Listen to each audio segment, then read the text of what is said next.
Assalamualaikum, selamat pagi teman-teman. Jumpa lagi dengan saya Umar LG di edisi Rabu kali ini, di edisi Politik Interlokal. Baik teman-teman, semoga dalam keadaan sehat semua teman-teman. Kali ini kita akan mencoba membahas tentang fenomena kotak kosong. Oke, di beberapa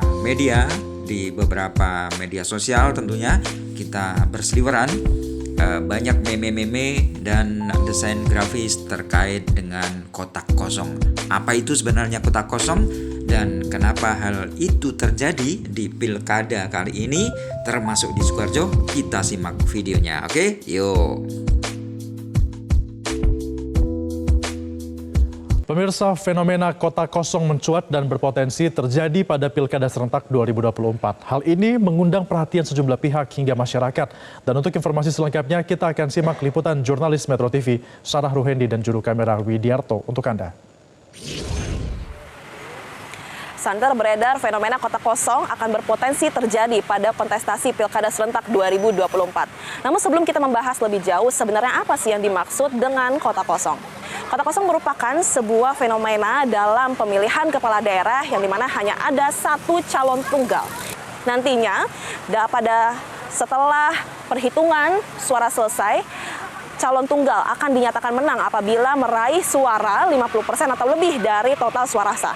Namun apabila sebaliknya, Komisi Pemilihan Umum dapat menyelenggarakan pemilihan suara ulang dan dalam hal ini pemerintah pusat harus menunjuk penjabat daerah untuk di wilayah tersebut. Henry Satrio mengungkapkan bahwa kondisi ini dapat berdampak pada demokrasi yang ada di Indonesia. Kalau akhirnya semuanya bergabung ke Kimpus dan kemudian masuk kotak kosong dan ini di Jakarta, imbasnya tidak bagus buat demokrasi.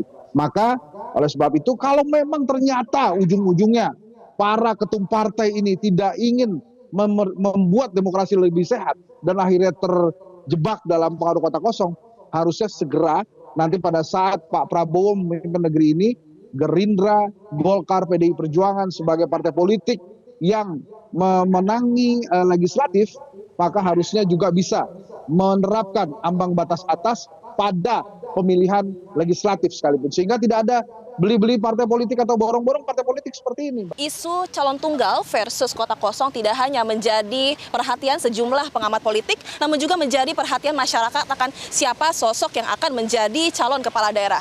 Nah, kita akan melihat seperti apa sih tanggapan masyarakat terkait hal tersebut. Pak Ari, ini ada isu calon tunggal pada pemilihan kepala daerah 2024. Bagaimana tanggapan Bapak? Ya, menurut saya sih kalau bisa untuk pilkada serentak ini ya semua daerah tuh jangan ada calon tunggal ya.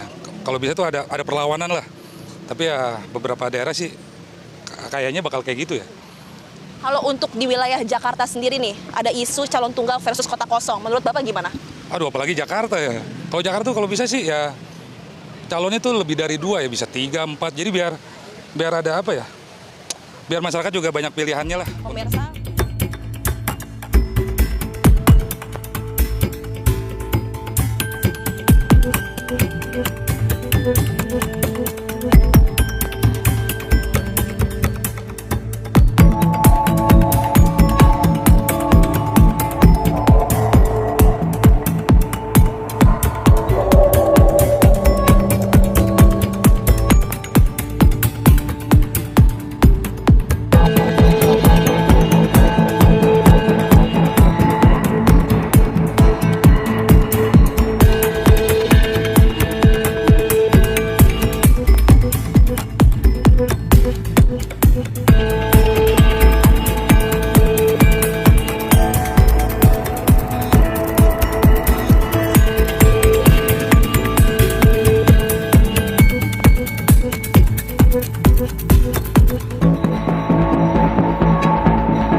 Fenomena kotak kosong alias bumbung kosong memang sah menurut hukum.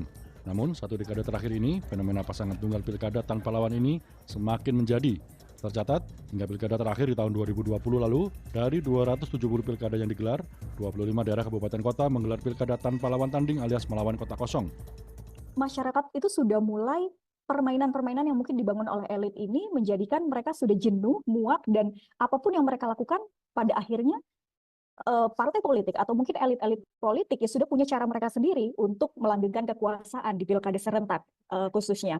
Tapi tentu ini menjadi implikasi pada demokrasi ya, menjadi catatan tersendiri. Jadi kualitas demokrasi kita sudah pasti turun. Kemudian resiko legitimasi dari calon tunggal itu ketika menang itu tentu punya resiko legitimasi. Jadi dianggapnya ya mudah saja memenangkan ketika tidak ada calonnya gitu, kotak kosong gitu ya. Dan tadi dikatakan bahwa check and balance. Nah, ini semakin beresiko sekali, semakin lemah pada akhirnya. Bisa jadi, karena begini, karena meskipun kotak kosong itu dimungkinkan oleh sebuah proses demokrasi dan konstitusional, kotak kosong itu konstitusional ya. Tetapi bagi pihak-pihak tertentu ini menunjukkan aib demokrasi. Lawan kotak kosong saja aib demokrasi, apalagi kalau ternyata kalah lawan kotak kosong. Itu aib kuadrat. Baik, itu tadi teman-teman informasi tentang kotak kosong yang mengisi pada edisi politik interlokal kali ini bersama saya Umar Lokal Guide. Sampai jumpa pekan depan. Yuk, wassalam. Bye.